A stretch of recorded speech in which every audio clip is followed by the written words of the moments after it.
Ang goal ng ASEAN Youth Week ay, nung sinimula namin to noong 2021, is we really want to celebrate ang Linggo ng Kabataan or International Youth Day na sinaselebrate at dinideklara ng United Nations at ang ASEAN Day. Marami nang gumagawa ng events para sa International Youth Day, pero ang ASEAN Day, which is parte tayo, ang Pilipinas, one of the 10 countries, ito ay isa sa gusto talaga nating ipakita. And marami kasing may hindi alam kung ano ang ASEAN Day at kung ano yung ASEAN. So, paano natin magagawa ng solusyon yun? Pinagsama namin yung dalawa, and with this, kaya nagkaroon tayo ng ASEAN Youth Week para maipakita or to really showcase and have this festival for the Southeast Asian youth. Bale, hindi lang kabataang Pilipino ang target natin dito. Mga kabataan mula sa 10 Southeast Asian nations.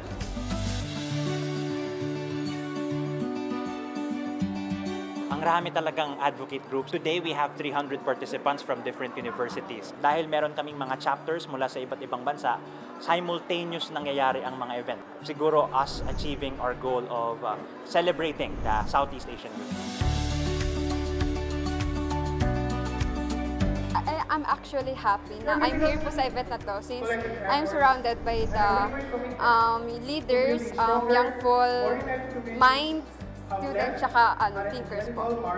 So, I'm encouraging everyone na mag-join po sa different orgs na nag-advocate sa good education na deserve nyo po. Today's activities specifically, masasabi ko na maganda siyang plataforma lalo na sa mga kabataan katulad namin at katulad din ninyo na para mag-capitalize and actually leverage on such platform para to be able to network with different student leaders, with like-minded people, and also to forge meaningful connections within the community of student leaders, more so volunteers, not only within Metro Manila but also hopefully even outside Metro Manila and eventually within the ASEAN region.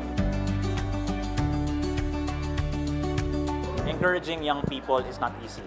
Minsan, pupuntahan natin kung nasaan sila. Whether laro yan, whether pag-aaral yan, or kung nasaan man sila. Yun ang kahirapan. Kasi sa Pilipinas pa lang, we have 30 million youth. Diba? How do we encourage them?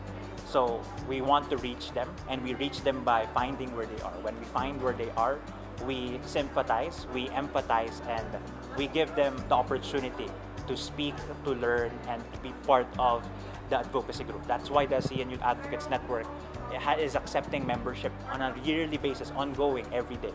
Because we believe in the power of the Filipino and the Southeast Asian youth, at dahil naniniwala tayo sa kapabilidad ng bawat isa, Pilipino man yan o taga-ASEAN, tayo lagi kong sinasabi sa sarili ko na ang magbibigay lang naman ng pagbabago para sa ating kinabukasan, sa bansa man yan o sa region natin, ay tayong mga kabataang Pilipino at ang kabataang ASEAN.